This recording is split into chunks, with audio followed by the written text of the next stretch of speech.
Good morning, everybody. It's Tuesday, and I'm popping on here today to talk a little bit about incorporations in China.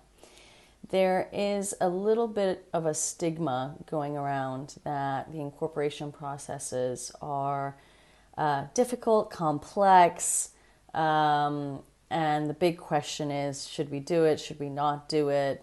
What's holding us back, what's preventing us from moving forward. And usually there's always a sense of, there's a negativity in the mindset about pushing forward with the incorporation. So I thought I'd pop on today to explain a little bit the history of incorporations in China, to give people a sense of perspective on how things have changed so much over the last 17 years of being in the market. So when I first arrived in Shanghai in 2003, there were regulations that only certain areas could actually incorporate foreign invested companies. And these were extremely far from the CBD areas. They were really in the industrial zones of places in Shanghai and Beijing and whatnot.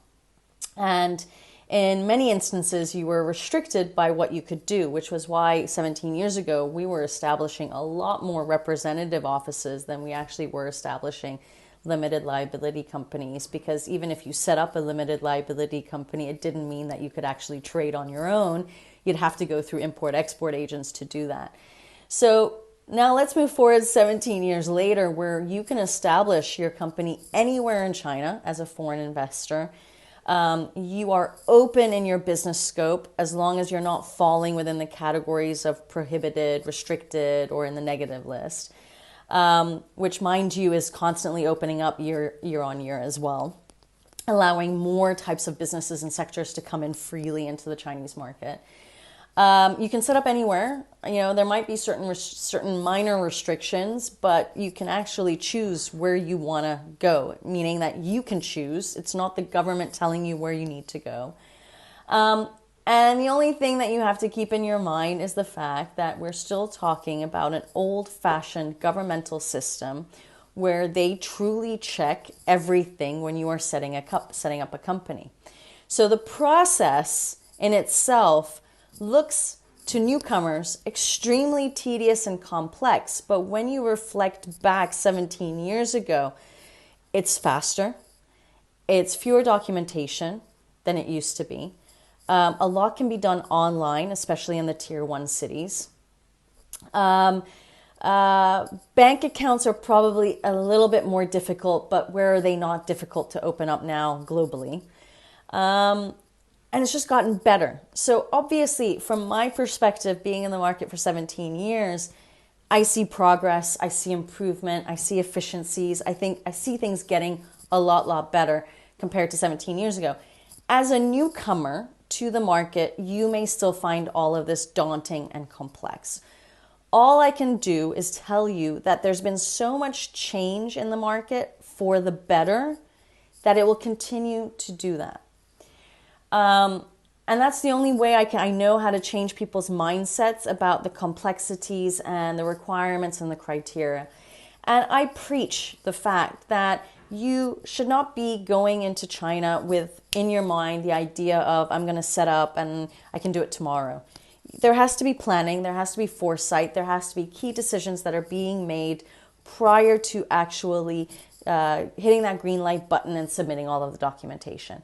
And as long as you are thorough with that piece of homework and you then develop corporate governance within your organization, I don't see problems existing for companies in China once their company is set up and once it's being operated. As I tell a lot of companies, China is still trying to attract foreign investment. We do have border control issues. I get that, and I understand that that is a blockage for many. But if the market is a potential for you and you've already got your network established and all it is taking is this green light to push your project forward, then push it forward. Because there is a support system that you can develop in the market, not just through corporate service providers, but through lawyers, HR professionals. There's this whole ecosystem of people that are there to support you, to make sure that your corporate governance is protected, that you have corporate governance, first of all, and that you can then push forward with your China project. I hope this is going to help a little bit people's mindsets. And if it does spark something in you, then please reach out. I'd be happy to have a conversation with you about your own situation and how you would like to move forward in the Chinese market.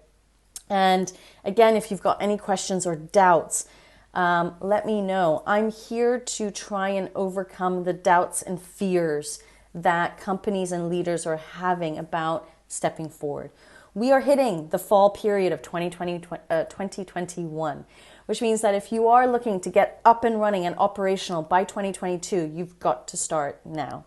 You've got to start that piece of homework of creating that foundation on the key decisions that have to be made. And so that you can have that company up and running with a bank account ready for transactions starting in January 2022. Again, any questions or any doubts, please reach out. I'll provide you with my email address, and I'll also provide you with the link to our YouTube channel. As for the last 2 months, we've done webinar series on the whole idea about company establishment and corporate governance within your organization.